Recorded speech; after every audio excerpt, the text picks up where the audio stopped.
meditation.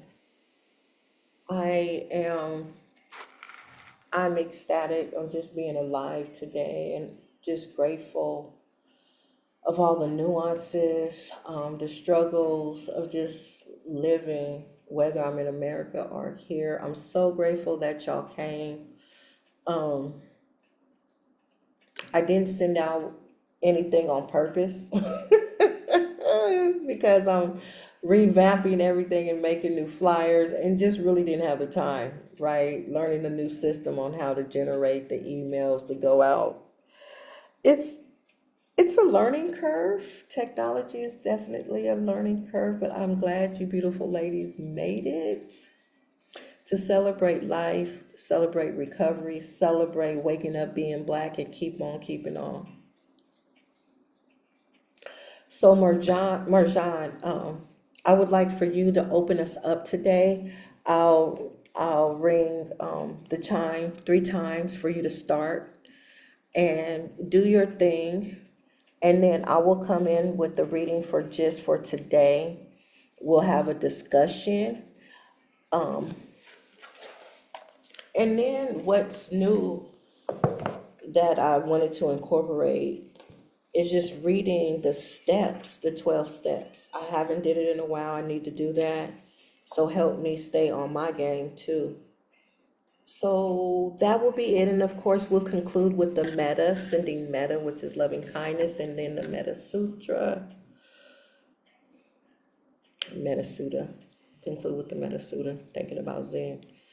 Okay, how's that sound, ladies?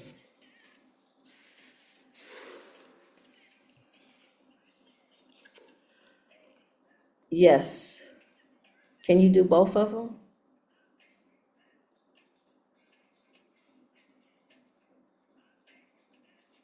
Okay, thank you. Here's the chime, 3 chimes, and then you could begin.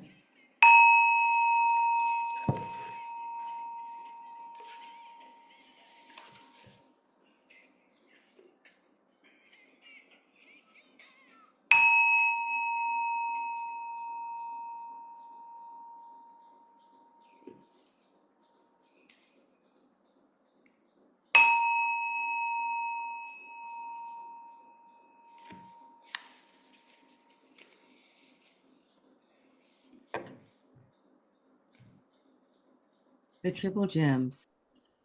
To our divine, we go for refuge. In the path of mindful awareness, we take refuge. The practice of conscious breathing is our refuge. To our sacred teachings, we go for refuge. In the teaching of no separate self, we take refuge. The insight that all beings are without blame is our refuge. To our sacred community, we go for refuge. In the community of boundless compassion, we take refuge. The guidance of the 5 wonderful precepts is our refuge.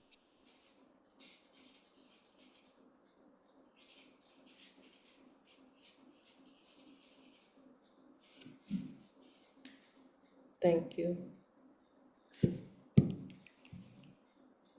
You want me to do the 5 wonderful precepts? Yes. Did you want to?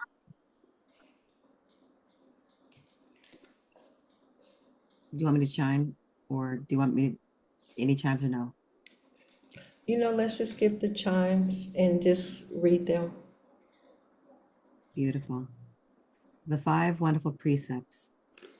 First precept: being mindful of suffering caused by the taking of life. We are determined to live in ways that preserve and protect life in all its forms. Second precept: being mindful of suffering caused by the taking of what belongs to others. We are determined to take only what is freely given and to give freely as we are able to those in need. Third precept: being mindful of suffering caused by sexual acts that break commitments. We are determined to keep our commitments and to respect the commitments of others. Fourth precept, being mindful of suffering caused by careless or malicious speech. We are determined to use words to heal the wounds of misunderstanding, anger, hate, and fear. Fifth precept, being mindful of suffering caused by taking poisons into our bodies and minds. We are determined to take into our bodies and minds only those things that nourish awareness, life, and love. Nourishment. Thank you so much. And that's what we're here for, to nourish our life and our love and loving ourselves. And I'm going to start out with the 12 steps. I said it backwards. I said I was going to do the reading for today and then the 12 steps. I'm sorry, I made a mistake. I hold myself accountable. The 12 steps are as follow, and you may want to jot a few down for your own personal reference. Not that you in a recovery program, but it's good to journal on the steps just to reflect. For example, number one, we admitted that we are powerless over our addiction and that our lives have become unmanageable. And I had changed that word to conditioning, because there's so many things in our life that we just become a condition to, that we become powerless. So I will continue. Number two, we came to believe that a power greater than ourselves could restore us to sanity. Three, we made a decision to turn our will and our lives over to the care of God as we understood God. Four, we made a searching and fearless moral inventory of ourselves. Five, we admitted to God, to ourselves, and to another human being the exact nature of our wrongs. Six, we were entirely ready to have God remove all of our conditioning. Seven, we humbly asked God to remove our shortcomings. Eight, we made a list of all persons that we had harmed and became willing to make amends to them all. Nine, we made direct amends to such people whenever possible, except when to do so would injure them or others. 10, we continued to take personal inventory, and when we were wrong, promptly admitted it. 11, we sought through prayer and meditation to improve our own conscious contact with God as we understood God, praying only for the knowledge of God's will for us and the power to carry that out. And 12, having had a spiritual awakening as a result of these steps, we tried to carry this message to addicts and to practice these principles in all our affairs. And what I want to reiterate once more is not about addiction of drugs and alcohol. It could be work, it could be relationships, it could be high heel shoes. Anything that takes us outside of ourselves is an addiction, even food. And I know I have to work on something every day, so I'm glad that this space is here so I could vent and share. So the reading from just for today is Freedom from Guilt. And let's hear what it has to say. Our addiction enslaved us. We were prisoners of our own mind, and we were condemned by our own guilt. How timely. Taken from the basic text, page 7. Guilt is one of the most commonly encountered stumbling blocks in recovery, and I'm going to say life in recovery. One of the more notorious forms of guilt is the self-loathing that results when we try to forgive ourselves, but don't feel forgiven. How can we forgive ourselves so we feel it? First, we remember that guilt and failure are not links to an unbreakable chain. Honestly, sharing with a sponsor and with other addicts show this to be true. Often, the result of such sharing is a more sensible awareness of the part we ourselves have played in our affairs. Sometimes we realize that our expectations have been too high. We increase our willingness to participate in the solutions rather than dwelling on the problems. Somewhere along the way, we discover who we really are. We usually find that we are neither the total perfect nor the total imperfect beings we have imagined ourselves to be. We need not to live up to or down to our illusions. We need only to live in reality. I am, just for today, I am grateful for my assets and accept my liabilities through willingness and humility. I am free to progress in my recovery and achieve freedom from guilt. How timely is that? And I said, for me, guilt and shame wreaked havoc in my life, especially around child rearing. I raised my children out of guilt and I gave them things I felt guilty. And that was something that I had to get over. Like it says in the first paragraph or statement, we were prisoners of our own mind and we were condemned by our guilt. And that was definitely, like, this speaks to my soul today, that I don't have to live by my faults, my failures, or, I could just be a solution and accept everything in a sensible way. Just taking accountability. I made a mistake. I was wrong.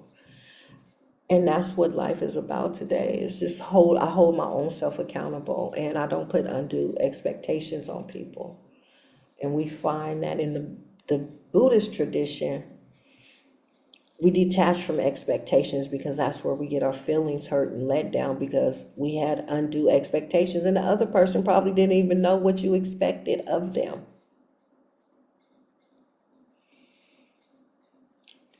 Would any of you like to speak?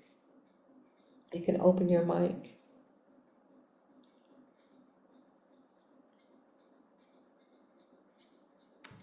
I would just say that guilt definitely is a roadblock to moving forward, to see clearly, and a lot of times guilt is used as a weapon. Um, so I've definitely had that used against me many a times, and there's times that I've used it against others.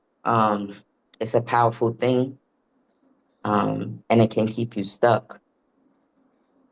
But yes, like you said, you have to find a way to move forward and, compartmentalize things and say, is this something that I can actually do something about? Is this something that's going to be important, 5 years from now? Mm, Um, your rational brain has to take over. That's the only way you're going to be able to get through it. Thank you.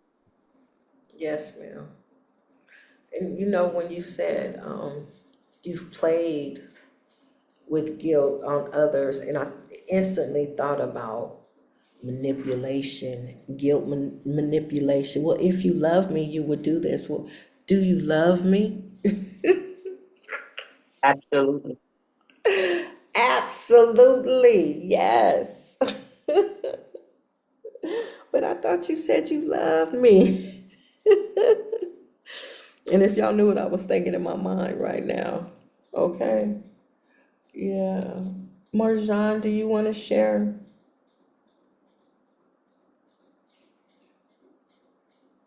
Yeah. I guess let's see. My let's see. Yesterday was the birthday of my life partner who passed away. And him and his sister shared the same birthday. And I struggled with um, reaching out. Mm-hmm. Um, I did get the words together to send a message to her. But I did not have the words to send to his mom. Mm. And it's shared pain of losing a child and kind of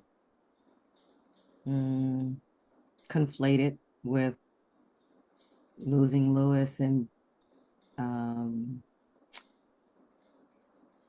so feeling a sense of guilt for not having the words or not being able to reach out or not having what I would even say is courage to Yes. uh, to be the kind of person I want to be with her and him and her, with the family. Mm-hmm. And also just layered with these anniversaries. Lewis's birthday was also July 20th. So it's like July 20th and July 30th are really interesting days. Um, and to have lost them within, months of each other it makes it a difficult month. Right. Uh, Definitely. and to be thinking of what could I've done. And I guess it's partly accepting the loss, like this radical acceptance that they're really not here. And finding the gratitude for what I do have, which I am so grateful. Because I do not know how I would have made it without the people and tools in my life. Um, and yet there's still this kind of little thing that happens, like if I woulda, the woulda, shoulda, coulda triplets, Yes. and feel a sense of guilt.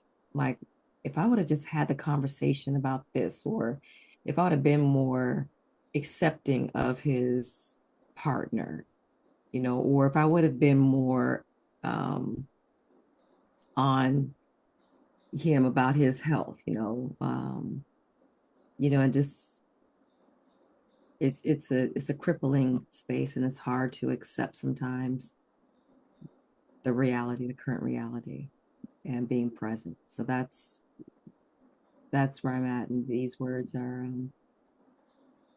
your reading is very appropriate. So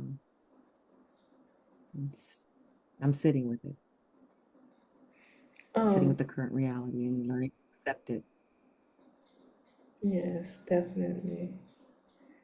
Are you done? Mm-hmm. Okay. Thank you for sharing. I know death dates and birthdays of ones that we love that have transitioned are equally hard. Next month is a hard month for me as well. I I've lost a partner, a mother, nephew in the month of August, whether it was a birthday or a death day. It still brings up a lot of emotion. And what I want to offer to you, sis, is the full moon is coming up. Write a letter to Lewis, the mother, and the sister.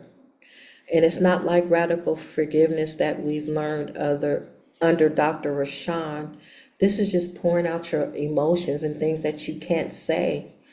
Get it out through penmanship and burn it.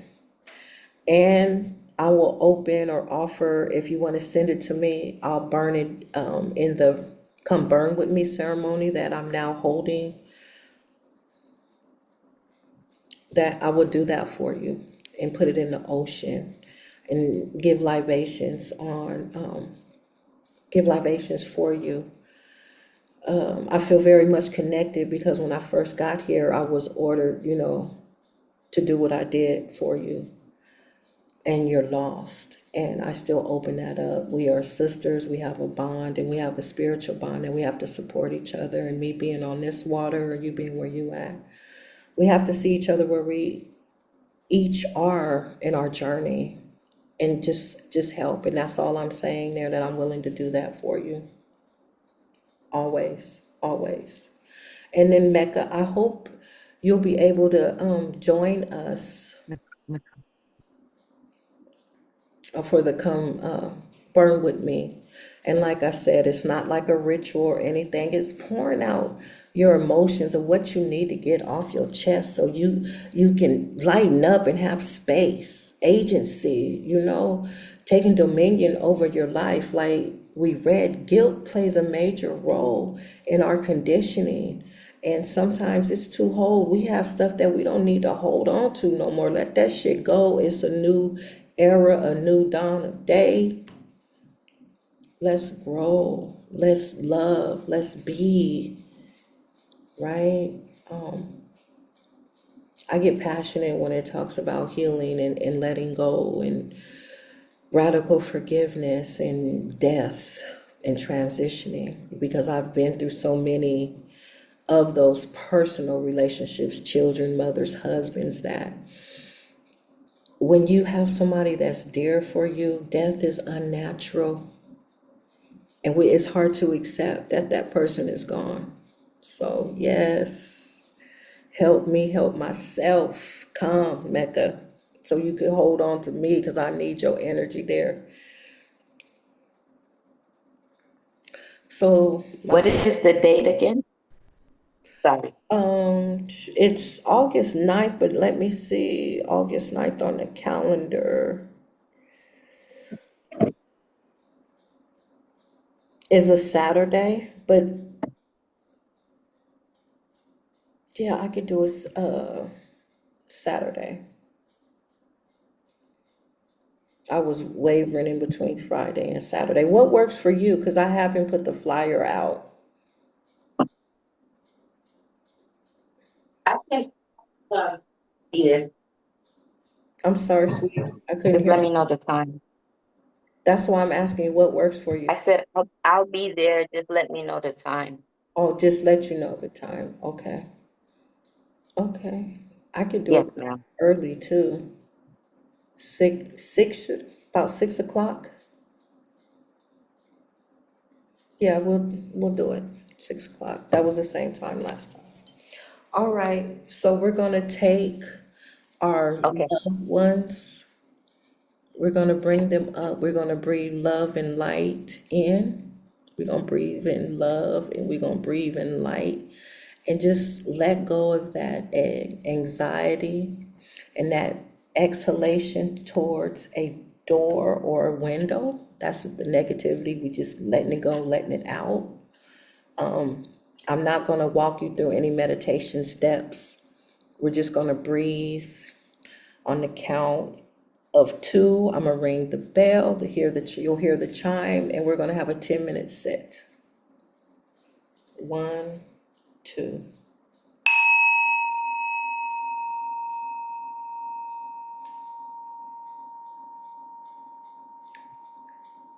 Begin your deep breathing, and you should hear. I want you to breathe deep. Feel it from your toes.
Now stay in your meditative state of mind in space and listen and follow along with me as we send metta together.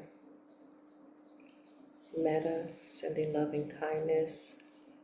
We first start with ourselves, then we send metta to a loved one, a neutral party, a challenged party, the child within, and then our Sangha, our tribe. Repeat after me if you're able. Say, may I be happy.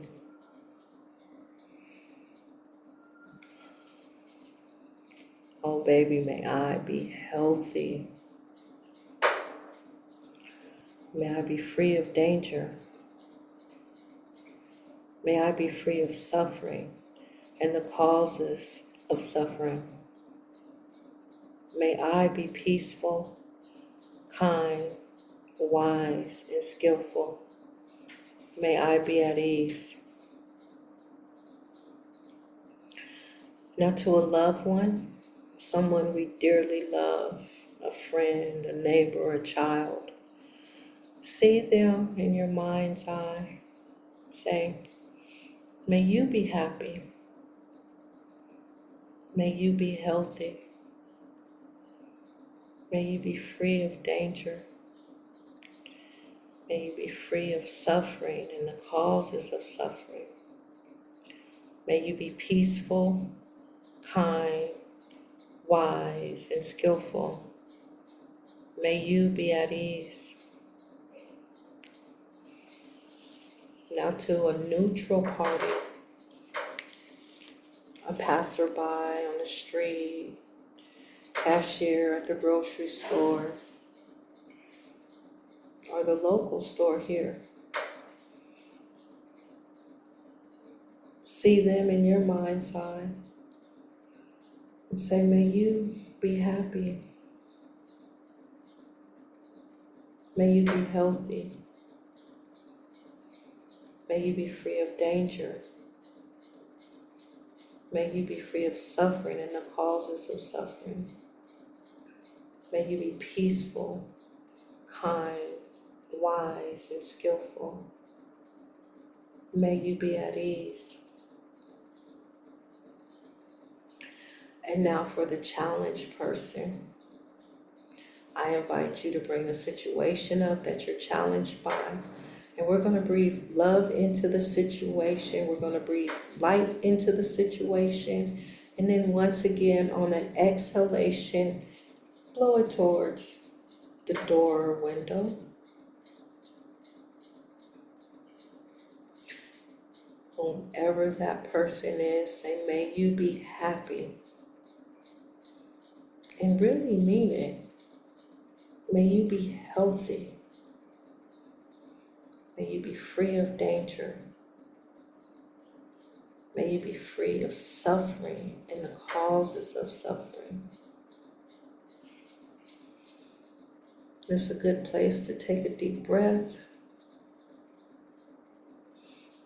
Blow it out towards a door or a window.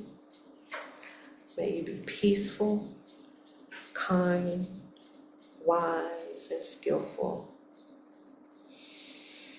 Breathe. May you be at ease. Now for our inner child that is definitely us.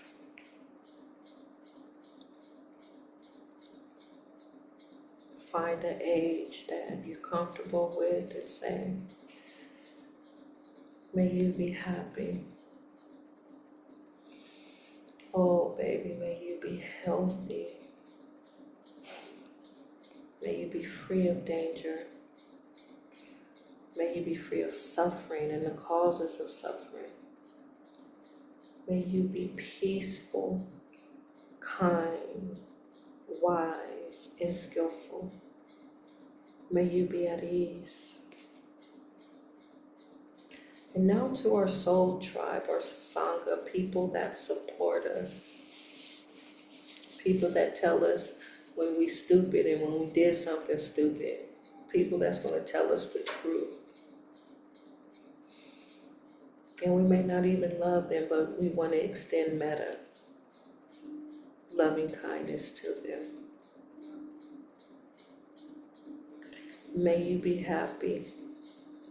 May all of you be happy. May all of you be healthy. May all of you be free of danger. May all of you be free of suffering and the causes of suffering. May all of you be peaceful, kind, wise, and skillful. May all of you be at ease. And we're going to do something a little bit different. We're going to extend metta to the world, our world.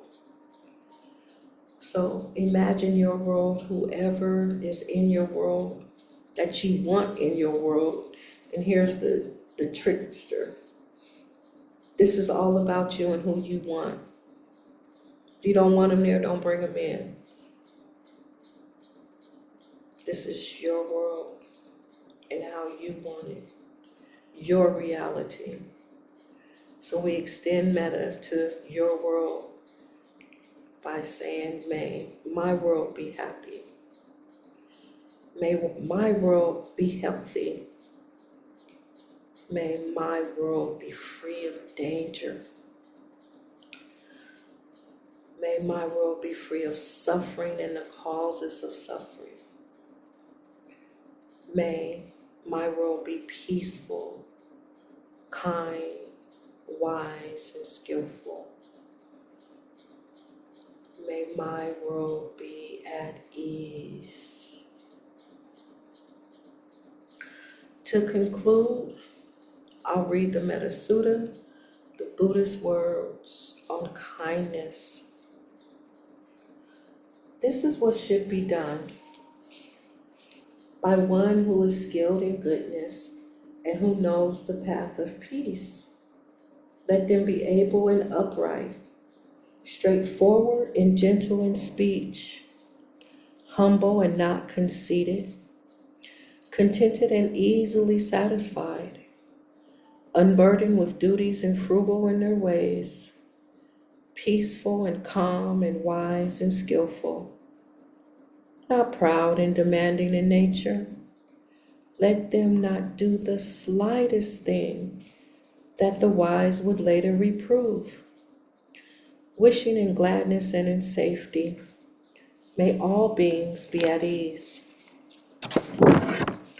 Whatever living beings there may be, whether they are weak or strong, omitting none, the great or the mighty, medium, short or small, the seen and the unseen, those living near and far away, those born and to be born, may all beings be at ease. Let none deceive another or despise any being in any state. Let none through anger or ill will wish harm upon another. Even as a mother protects with her life her child, her only child, so with a boundless heart should one cherish all living beings, radiating kindness over the entire world, spreading upwards to the skies and downwards to the depths, outwards and unbounded, free from hatred and ill will. Whether standing or walking, seated or lying down, free from drowsiness, one should sustain this recollection.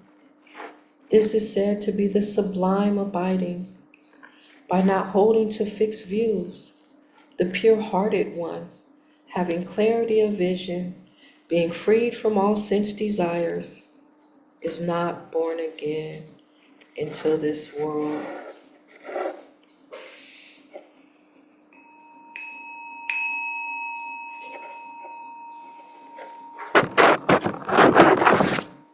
That will conclude today's meditation. It seems short, but yet sweet. If you want to give any feedback, I welcome it. You can just open up your mic.